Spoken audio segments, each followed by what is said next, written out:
Hello student, this is Pallab Darbari, your host, and you are watching Pallab Darbari classes. In this video, I will discuss the first chapter of microeconomics. Let us see the topics that we will discuss today. One is economic problem. Second is reasons for economic problem. And the third is central problem. Before starting up the topic, we should know the meaning of the scarcity because this scarcity is the root cause of every problem. What is the meaning of scarcity? Let us see. It is the axis of demand over supply. In a very layman language, we can say it is the shortage of resources. In life, scarcity means actual shortage of a certain commodities, but in economics, it means limited supply. We can say that axis of demand over supply. Remember one thing, scarcity is the fundamental economic problem. Every country is facing this problem. Whether it is a developed country or the developing country, in every country the problem is the same. Even the affluent economy like USA, Western Europe, etc., the problem of the scarcity is there. Why? Because the needs of every people cannot be solved. Some need, some demand will be left unsolved, unsatisfied. So every country is having this problem, that is scarcity. Let us see the meaning of economic problem. Economic problem means the problem which is related with making choice. The problem of making choice is called economic problem. Listen, in the case of economic problem, we know that different alternatives the people are having to do the work, and the person will appoint one alternative. Suppose if you are having different alternatives, it means you are having the option to open up B organization, C organization, D organization, and E organization.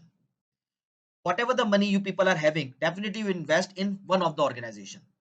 So you have to decide in which organization I have to spend the money. So the problem of making choice is called economic problem. Why? Because the resources are limited or they're scarce.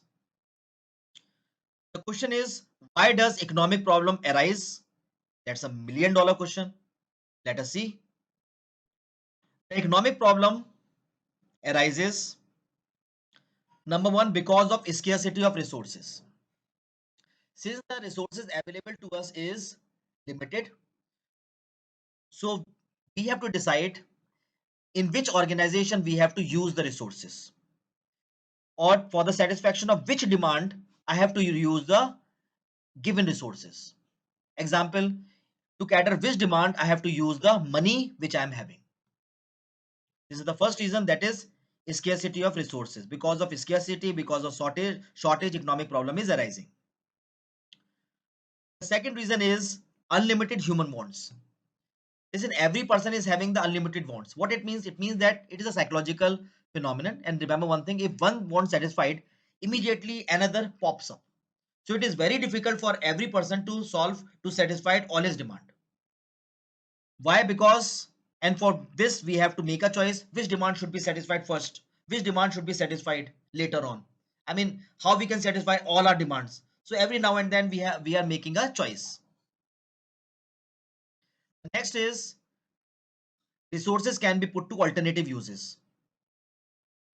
We have to make a choice. Why? Because resources, for example raw material, can be put to different uses. The raw material can be used to manufacture A product also, B product also, C product also. So every economy has to make a choice whether they will use the resources to manufacture A goods or B goods or C goods. So the problem of choice is there. The third is wants differ in intensity. What it means? It means that some wants can be satisfied, some wants can be postponed.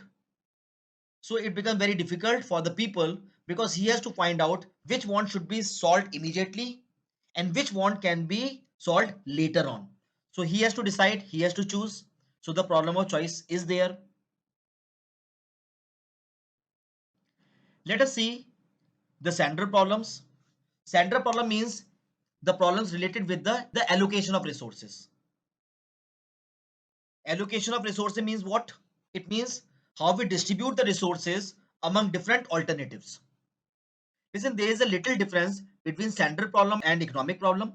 in the case of center problem, what we have to do is we have to distribute the resources among different alternatives. So we have to decide how much resource should be put in A organization, B organization, C organization. We have to decide the distribution of resources among different alternatives. But in the case of economic problems, we will decide where I will use the entire resource in.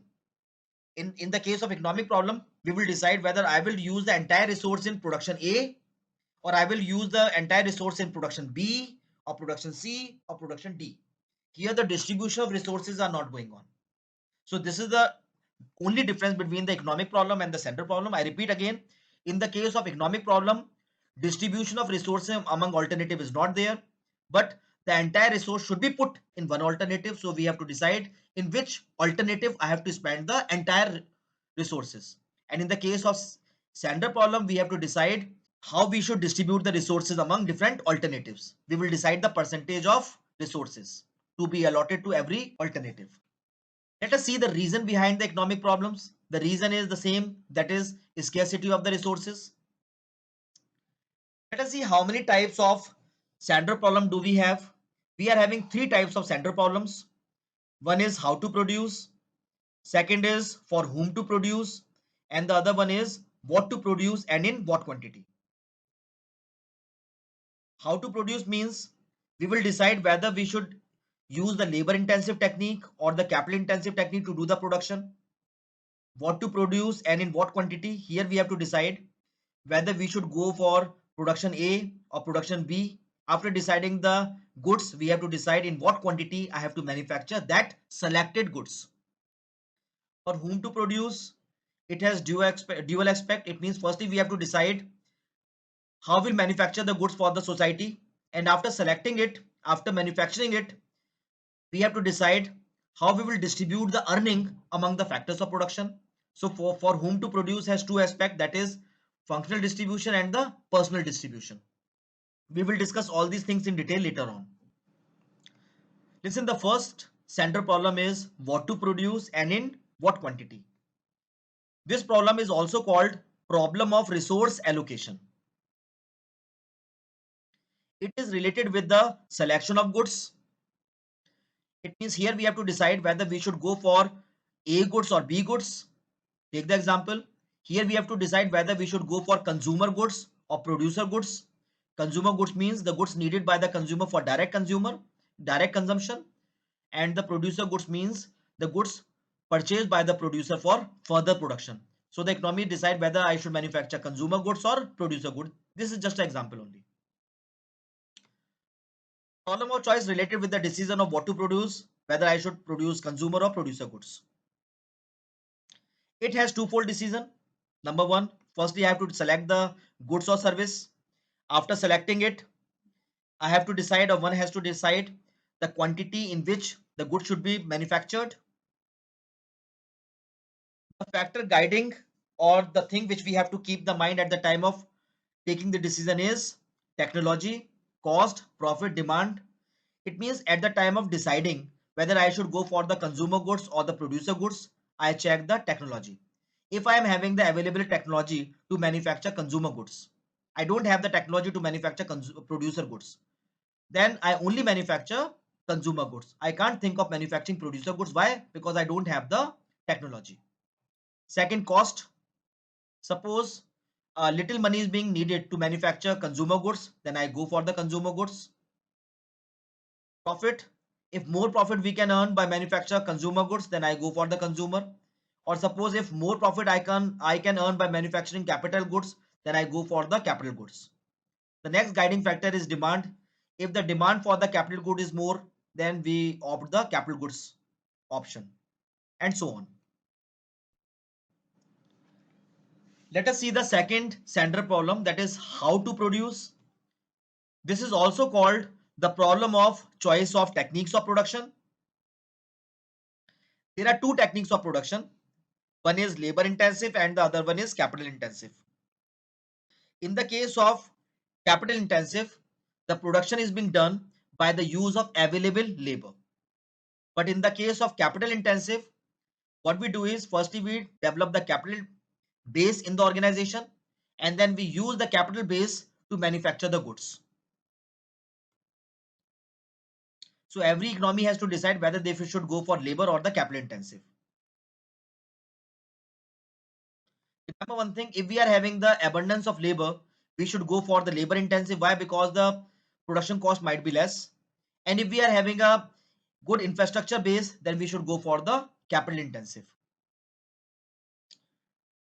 In the case of European nation, they are having the capital infrastructure base, so they opted the capital intensive method. And in our country, the labor are enough, so we should go for the labor intensive. Try to explain it with example. At the construction site, we have seen that in some of the construction site, the labor is being used. In some of the construction site, we have seen that they are using the elevator. If the contractor decided to go for the labor intensive method, what they will do, he will hire more and more labor to carry the brick to the first floor or the second floor. That happens in the case of labor intensive. And if he opted the capital intensive method, then what will happen? Then he will use the elevator to carry the brick from first floor to second floor. The guiding factor over here is objective. What is our objective? To provide maximum job, then go for the labor intensive.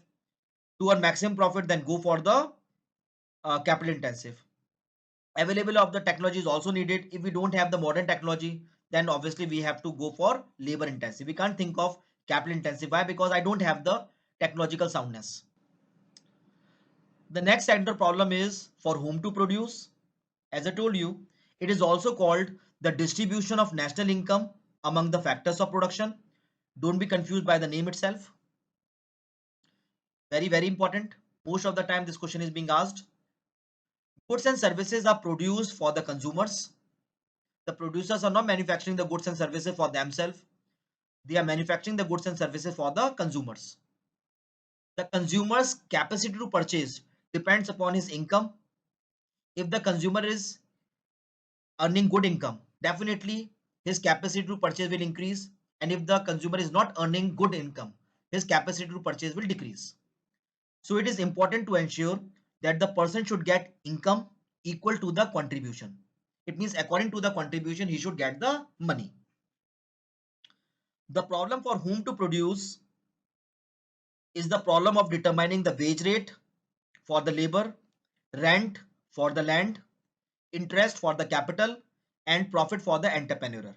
It means for whom to produce is connected with the factor payment, paying the money to the factors of production. We know that land, labor, capital, entrepreneur, these are the four factors of production. So it is related with the payment to the factors of production. This problem has two aspects. First is personal distribution. It is concerned with the distribution of production among the consumers. How much goods I manufacture for the teenagers, how much goods I manufacture for the senior citizen, and so on. So it is concerned with the distribution of production among the consumers of the society. Second is functional distribution.